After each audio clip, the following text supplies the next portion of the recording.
நெகேமியாவின் புஸ்தகம் 2ஆம் அதிகாரம். அர்தசஷ்டா ராஜாவின் 20ஆம் வருஷம் நிசான் மாதத்திலே திராட்சரசம் ராஜாவுக்கு முன்பாக வைத்திருக்கையில் நான் அதை எடுத்து அவருக்கு கொடுத்தேன். நான் முன் ஒருபோதும் அவர் சமூகத்தில் துக்கமாயிருந்ததில்லை. அப்பொழுது ராஜா என்னை பார்த்து, நீ துக்கமுகமாயிருக்கிறது என்ன?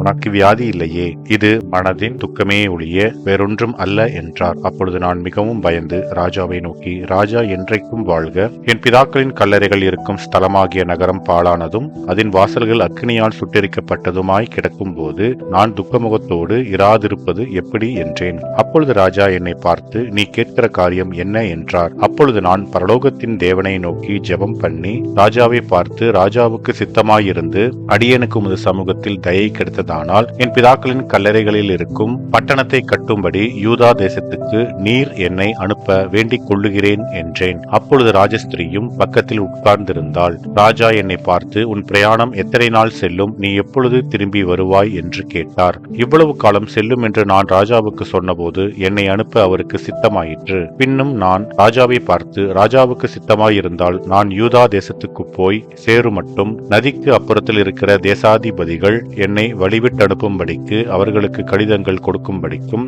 தேவாலயத்துக்கு இருக்கிற அரணின் கதவு வேலைக்கும் நகர அலங்கத்தின் வேலைக்கும் நான் தங்க போகிற வீட்டின் வேலைக்கும் வேண்டிய மரங்களை ராஜாவின் வனத்து காவலாளனாகிய ஆசாப் எனக்கு கொடுக்கும்படிக்கும் அவனுக்கும் ஒரு கடிதம் கட்டளையிடப்படுவதாக என்றேன். என் தேவனுடைய தயவுள்ள கரம் என்மேல் இருந்தபடியால் ராஜா அவைகளை எனக்கு கட்டளையிட்டார். இப்படியே நான் நதிக்கு அப்புறத்தில் இருக்கிற தேசாதிபதிகளிடத்துக்கு வந்து ராஜாவின் கடிதங்களை அவர்களுக்கு கொடுத்தேன். ராஜா என்னோடே கூட ராணுவ சேர்வைக்காரரையும் குதிரை வீரரையும் அனுப்பியிருந்தார். இதை ஓரோனியனான சன்பல்லாத்தும் அம்மோனியனான தொபியா என்னும் ஊழியக்காரனும் கேட்டபோது, இஸ்ரவேல் புத்திரரின் நன்மையை விசாரிக்க ஒருவன் வந்தான் என்பது அவர்களுக்கு மிகவும் விசனமாயிருந்தது. நான் எருசலேமுக்கு வந்து அங்கே 3 நாள் இருந்த பின்பு நான் சில மனுஷரை கூட்டிக் கொண்டு ராத்திரியில் எழுந்து நகர சோதனை செய்தேன். ஆனாலும் எருசலேமுக்காக செய்யும்படி என் தேவன் என் மனதிலே வைத்ததை நான் ஒருவருக்கும் அறிவிக்கவில்லை.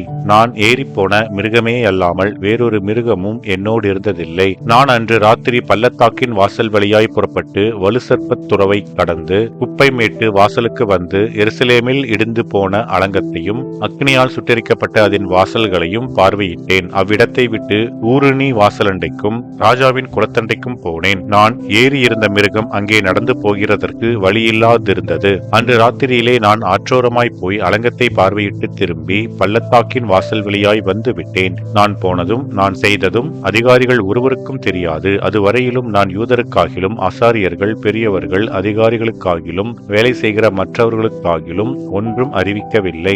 பின்பு நான் அவர்களை நோக்கி, எருசலேம் பாழா இருக்கிறதையும் அதன் வாசல்கள் அக்கினியால் சுட்டெரிக்கப்பட்டு கிடக்கிறதையும் நாம் இருக்கிற சிறுமையையும் பார்க்கிறீர்களே.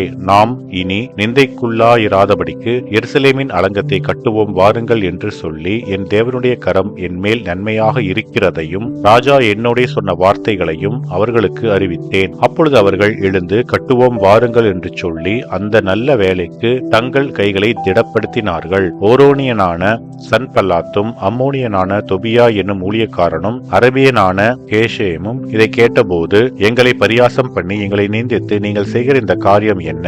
நீங்கள் ராஜாவுக்கு விரோதமாக கலகம் பண்ண போகிறீர்களோ என்றார்கள். அதற்கு நான் மறுமொழியாக, பரலோகத்தின் தேவனானவர் எங்களுக்கு காரியத்தை கைகூட வர பண்ணுவார். அவருடைய ஊழியக்காரராகிய நாங்கள் எழுந்து கட்டுவோம். உங்களுக்கோ வென்றால் எருசலேமிலே பங்கும் இல்லை பாத்தியமும் இல்லை. உங்கள் பேர் விளங்க ஒன்றும் இல்லை என்று அவர்களுடனே சொன்னேன் என்பதே. ஆமென்.